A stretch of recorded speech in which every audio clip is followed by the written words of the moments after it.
Okay, so we are coming into the silly season. Let me adjust that. Okay, let me start again. So we're coming into the silly season. For me, every season is silly because I'm just a silly guy. A few ways maybe that we can manage trying our best to maintain or take off weight during this time. I think firstly, with anything we have or any goal in life, it's really important to have some type of support system.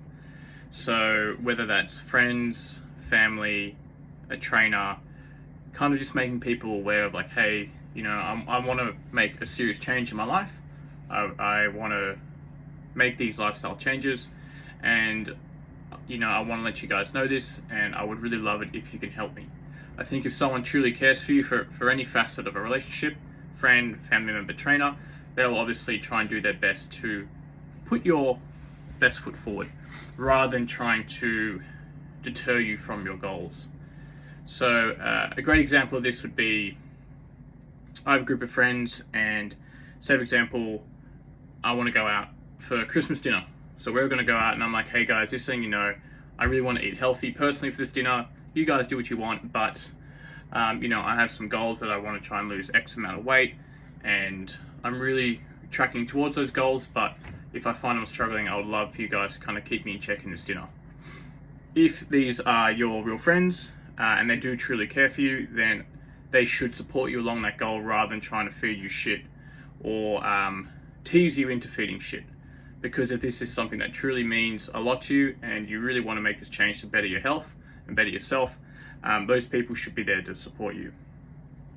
Another thing we can do here is, if you're like, okay, hey, Christmas dinner with the family, I know that I'm not going to eat the best.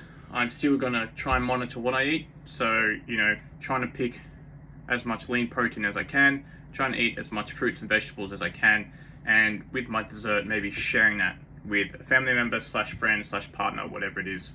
So we still get to enjoy the holiday aspect of it. We can still have a bit more of a relaxed meal, but we're also still emphasizing the things that we know are good for us, are going to get us towards our goal.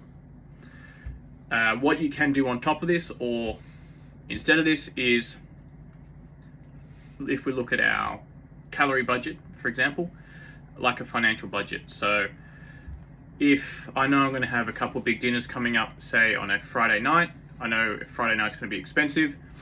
What I'll do maybe on Wednesday and Thursday is I will eat a bit less or spend a bit less. So when it comes to that Friday meal, I know I have a bit more leeway when it comes to having an increased amount of calories for that one meal, or for example, spending more on that one meal. Excuse me. So there are kind of many ways you can tackle this. I think at the end of the day, what is most important, depending on your goal, is obviously your calorie intake throughout the week / month. How we can balance that, there will be fluctuations up and down. Obviously, no one's perfect. It's not like going to hit the same number every time. But I think it's really important, again, with any goal in life, that you do have a support network. And when it comes to something such as weight loss or taking your training seriously, which involves a big lifestyle shift, it's really important to have people there that care for you and will support you throughout that process. My personal opinion. I personally like to use a tracking app called MyFitnessPal. That's not for everyone. I just find it helps me give an understanding of how much I can eat, if I can make sentences properly. How much I can eat and how well I can kind of portion that throughout my day / week. And again, there's going to be some days which are higher, some days which are lower. As long as that kind of average is where I want it to be, then I know I'm on track for what I want. Another thing some people use is just kind of general portion sizes when it comes to meals. So an example could be like 1 palm to 2 palms for lean protein, a hand size for vegetables, 2 fingers for fats, and a fist size for carbohydrates. You can play around with that fist size and use your imagination there, whatever you want with that. That's your business. But that is something that is quite handy, and some people do like to use as well.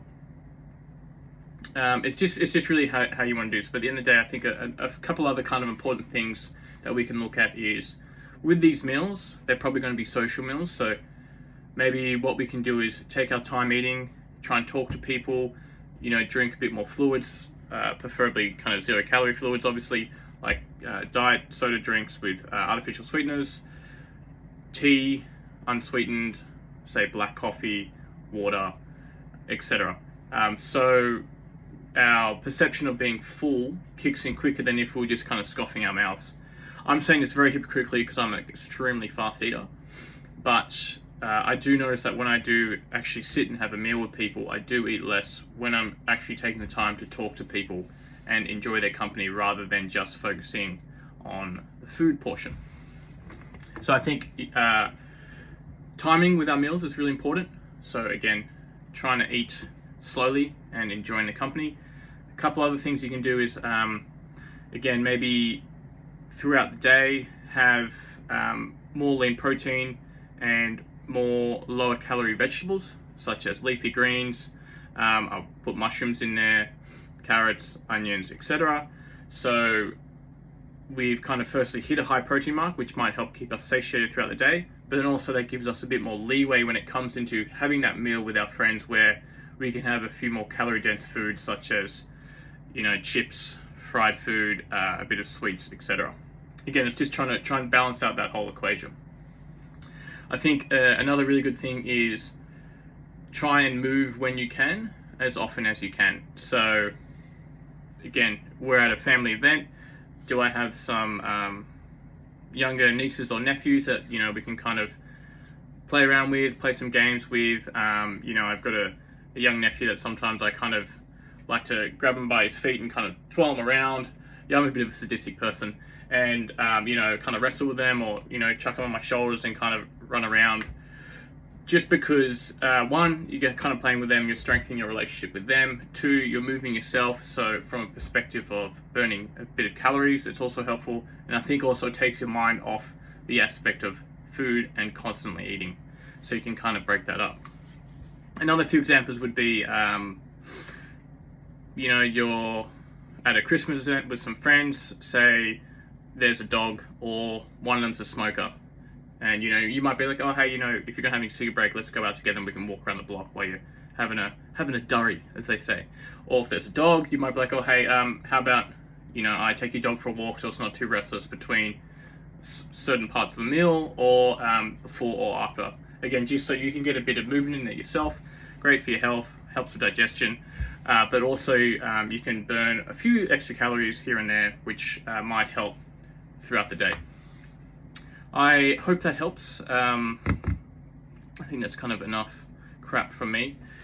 But yeah, I hope everyone enjoys this time coming up.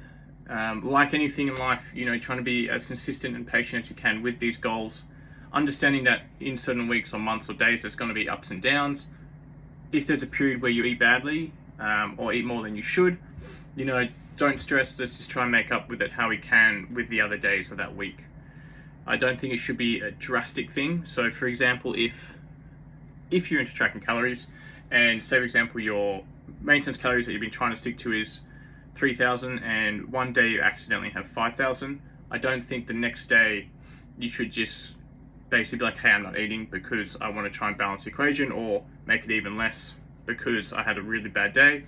Let's just try and make small subtle shifts that over time will balance that out. So for example, you might have 2,500 for the next 6 days if you can, or something around that. Again, just because we don't want these big highs and lows that might create unhealthy habits in the future if we keep doing those. I think a few things to be mindful of, like we kind of touched on, is with your liquid consumption, just trying to have as much of low calorie or 0 calorie drinks as possible. Again, with the meals, taking your time eating, trying to enjoy the company of people rather than just hogging the food down. Again, that's coming from a very hypocritical state. And then the last thing again was just trying to move when you can and how you can. So whether that's spending more time with the younger folk of your family, playing sports games, wrestling around, whatever it is. If there's a pet, taking the pet out, or just kind of yourself trying to move around and help out. It could be cleaning. It could be carrying some stuff around, food, whatever, and just taking your time and enjoy it. But these can be used in any aspect of life, not just the silly season.